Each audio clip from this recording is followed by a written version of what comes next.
Gente, a partir dessa época do ano, aumentam as condições de chuva pelo Brasil. E o último fim de semana da primavera deve ser com bastante instabilidade em quase todo o país.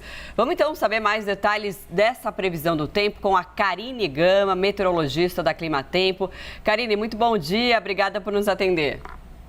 Bom dia, Luciana, Marcela e a todos que estão conosco neste sábado, que por enquanto está de muito sol na maior parte do Brasil. Pois é, a gente vê sol ali brigando com as nuvens, um tempo bastante abafado, mas uma previsão de chuva para o fim do dia. É comum também isso para essa época do ano, né? Como é que deve ficar esse final de semana? Bom, de forma geral, boa parte das capitais brasileiras, principalmente do norte, do nordeste e também partes do centro-oeste, Minas Gerais, Espírito Santo e o Rio, devem registrar uma chuva mais forte. Isso porque a gente tem aquela frente fria que mudou o tempo bastante sobre São Paulo ontem, sobre o Rio de Janeiro, choveu cerca de 120 milímetros na capital fluminense, vimos diversos pontos de alagamento, enchentes, inundações, e esta frente fria, ela caminha agora em direção ao estado do Espírito Santo, sul da Bahia, e consegue canalizar a umidade que vem da região norte. Então, temos, assim, novas áreas de instabilidade que intensificam os temporais, nas áreas mais ao norte do estado de Mato Grosso, sul do Pará, norte do estado de Goiás, norte de Minas, Espírito Santo e, atenção de novo, lá para o sul da Bahia, porque a chuva também ganha força, principalmente no domingo. Já na metade sul, o que a gente vê é o oposto, é a presença de uma massa de ar seco. Então, boa parte do estado de Mato Grosso do Sul, agora já o interior de São Paulo, e todos os estados da região sul, Paraná, Santa Catarina e o Rio Grande do Sul, ficam com essa presença da massa de ar mais seco, que deixa o dia bem aberto, super ensolarado. Tanto é que a gente está no período úmido, até vimos com a nossa repórter lá no Distrito Federal, agradecendo esse tempo mais úmido, porque depois começa a época de umidade do ar baixa. Só que os estados da região sul, principalmente o interior do Paraná até o interior do Rio Grande do Sul, sofrem com esta queda na umidade do ar. Então, atenção, quem vive e quem também trabalha, sai para correr, aproveitando o sábado de sol em áreas do interior do Paraná até o Rio Grande do Sul, porque a umidade do ar fica baixa tanto no sábado quanto no domingo. E as temperaturas máximas passam aí dos 30 graus. Para a capital paulista, ainda temos muita variação de nuvens por conta da umidade que vem do mar. Hoje pode sim garoar. Quem ainda não saiu para as compras de Natal e for enfrentar o comércio ao céu aberto, leva uma sombrinha, porque pode ser uma chuva fraca, mas a temperatura fica agradável, na casa dos 25 graus no período da tarde. Amanhã já para de chover na capital, e aí voltamos a ter um período de céu um pouco mais nublado e um aumento rápido das temperaturas. Tanto é que o primeiro dia do verão, a próxima terça-feira, dia 21, devemos ter máximas aí próximas dos 32 graus em São Paulo. Então, a estação começa ali com o pé direito, com temperaturas altas. Quem gosta do calor, que é o meu caso, não vê a hora deste calorão mesmo voltar. Karine, eu queria voltar agora à região do sul da Bahia, norte de Minas Gerais e também que engloba ali o Espírito Santo, que a gente sabe vem enfrentando uma tragédia, principalmente no sul da Bahia nos últimos dias. Como é que vai ser a quantidade de chuva? Você já disse que vai chover a partir de amanhã, inclusive. Como é que vai ser essa quantidade de chuvas para essa região? Ela vai trazer todo aquele transtorno de novo? Infelizmente, temos a previsão de acumulados bem altos. Como essa frente fria ela fica posicionada em áreas entre o norte do Espírito Santo e o sul da Bahia e consegue canalizar a umidade que vem da região norte, de novo a previsão pelos próximos 5 dias, desde hoje até a próxima quarta-feira, tem indicativos de acumulados em torno dos 60 aos 100 milímetros. E a gente sabe, uma chuva que acontece de forma rápida, e muito volumosa, ela consegue ter transtornos maiores do que uma chuva bem distribuída ao longo dos próximos dias. Só que chove mais no domingo e na segunda-feira. Nos outros dias, a chuva começa até a diminuir, só que aí os acumulados já foram muito elevados. E a condição do solo local, por conta das chuvas da semana passada, ainda não conseguiu escoar toda a água.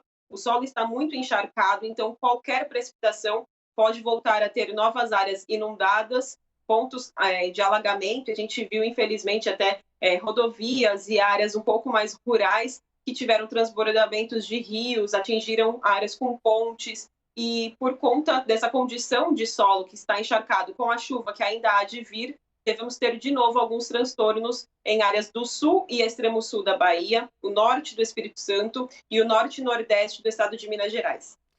Karine, vou pedir a gentileza para você aguardar um pouquinho, a gente vai para um rápido intervalo. Na volta, vamos falar um pouquinho da previsão do verão como um todo em todas as regiões do país. Combinado? Combinado, até logo. Até já, então. A gente vai para o intervalo, volta rapidinho, continue com a gente. Até já.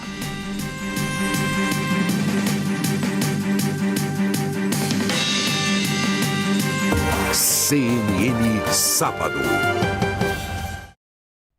9h18 deste sábado, dia 18 de dezembro. A gente está conversando aqui sobre a previsão do tempo para todo o Brasil com a meteorologista Karine Gama, da Climatempo. Karine, eu queria saber de você agora a previsão para o litoral. Por quê? Está todo mundo se planejando e o brasileiro gosta muito de uma praia, obviamente. No verão, por que não? Todo mundo tem direito. Queria saber como é que tá, qual é a parte do litoral que deve chover mais, chover menos? Tem como a gente fazer essa previsão? Temos sim, olha só, durante este final de semana, as áreas do litoral norte estão com o tempo mais encoberto. Isso por conta da passagem da frente fria, as áreas mais próximas ao Rio de Janeiro. Já o litoral sul de São Paulo tem ainda muita variação de nuvem, só que aos poucos o sol aparece ainda mais. O litoral da região sul também tem essa variação de nuvens, mas o sol já predomina na maior parte do dia e se chover é somente de noite. Aí passando, olhando do Rio de Janeiro para cima, entre o Rio até a região de Salvador, até o domingo, as chuvas ainda são mais intensas, mais persistentes, uma queda na temperatura. Agora, de Salvador até o litoral do estado do Amapá, a gente tem presença de nuvens, só que, olha ali, aquele litoralzinho do Nordeste, temperatura muito alta, a chuva concentrada somente no período da noite e super espaçada, bem isolada. Nada que vai atrapalhar a praia de quem consegue já aproveitar o final de semana e esses próximos dias, porque essa condição não muda tanto. Ao longo da semana devemos ter uma chuva mais concentrada mesmo entre a Bahia e o Espírito Santo e nas demais áreas do Brasil o sol aparece cada vez mais. Karine, a gente tem visto umas mudanças abruptas, né, de temperatura que estão ali fora ali da estação do ano, né, como normalmente acontece. Como deve ser esse verão? Deve ter alguma mudança ou deve ser um verão de calor e chuva no fim do dia? Olha só, durante esse verão a gente vai estar com a influência do fenômeno Laninha, que na verdade ele já é uma realidade desde essa primavera. A Laninha, ela é um resfriamento nas águas do Oceano Pacífico Central e Leste e consegue modificar partes da circulação do vento e, com isso, muda um pouquinho o regime de chuva sobre o nosso país e também de temperatura. Como a Laninha ela é esse resfriamento, ela tende a diminuir também a temperatura da atmosfera. Por isso que, de forma geral, o verão deve ser marcado por temperaturas mais amenas em quase todo o Brasil. A exceção fica para o Rio Grande do Sul, onde as temperaturas do centro e sul do Rio Grande do Sul devem ficar acima da média. Nas demais áreas, apesar das temperaturas ainda serem altas, devemos sim ter picos de calor, semanas muito quentes, mas dentro da média não deve ultrapassar o valor normal. Pelo contrário, deve ficar um pouquinho abaixo. Então, de forma geral, o verão não deve ser tão quente por conta da influência desse fenômeno Laninha. E também por conta dele, a gente tem um aumento das chuvas em áreas do centro e norte do país. A região norte como um todo, o nordeste também de forma geral, e os estados adjacentes, como Mato Grosso, Goiás, Minas Gerais, o Espírito Santo, devem registrar um volume pluviométrico durante esses próximos 3 meses acima do normal. E a gente já viu uma situação muito crítica sobre a Bahia, Minas e Espírito Santo. Esses temporais voltam a ser bem frequentes durante a estação e teremos uma redução na chuva nas demais áreas, no centro e sul do Brasil. Então, pensando num tracinho assim, desde Cuiabá, o sul do estado de Goiás, metade sul de Minas até o Rio Grande do Sul, devemos ter chuvas abaixo do normal, sendo que a região sul deve ser a mais afetada pela estiagem, que inclusive desde meados de outubro já temos uma redução acentuada das chuvas sobre o estado do Rio Grande do Sul, partes do Paraná e Santa Catarina. Então, são vários meses com chuvas inferiores à média. E isso deve continuar nos próximos 3 meses do período de verão. Marcela, Luciana? A gente está acompanhando, Karine, os fenômenos de mudanças climáticas também, não só o Laninha, mas fenômenos globais, né? E a gente falou muito sobre um novembro frio, que a gente não vê há muito tempo, um novembro tão frio como vimos no Sudeste, principalmente. Eu te pergunto se a gente tem algum tipo de mudança também para o verão nas regiões metropolitanas do Sudeste, principalmente. Ontem a gente viu uma chuva que causou um grande transtorno no Rio de Janeiro. Era prevista também em dezembro uma chuva desse tipo? Teremos transtornos desse tipo também durante o verão, janeiro, fevereiro? Bom, a Laninha, ela consegue aumentar a frequência das frentes frias que passam pela região sul e sudeste. E muitas delas passam de forma super rápida sobre a região sul, então não consegue levar uma chuva expressiva para a região, mas elas se estacionam sobre o sudeste. Apesar dos temporais, isso é muito comum, devemos sim ter temporais durante toda a estação.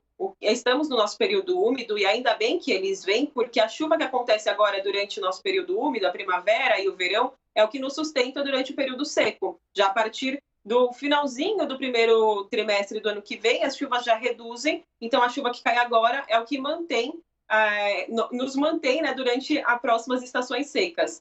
Então, é normal, sim, esses temporais. Devemos ter a frequência maior de frentes frias, por isso que os temporais, eles acontecem uma chuva muito volumosa em um curto período de tempo e acaba provocando todos esses transtornos, como vimos na cidade do Rio de Janeiro ontem, em Guarulhos, entre a quinta e a sexta, e isso deve continuar acontecendo, só que a temperatura, ela não deve ser tão alta. Pensando assim, de forma geral, as capitais, São Paulo, Rio de Janeiro e Belo Horizonte, não deve ter uma temperatura tão elevada durante essa estação. E a chuva, apesar de termos os temporais, também deve ficar abaixo da média. Como vimos, por exemplo, na cidade de São Paulo. Semana passada estava quente, estava super ensolarado. Nessa semana teve um período de tempo mais instável, só que semana que vem o tempo já volta a ficar mais seco.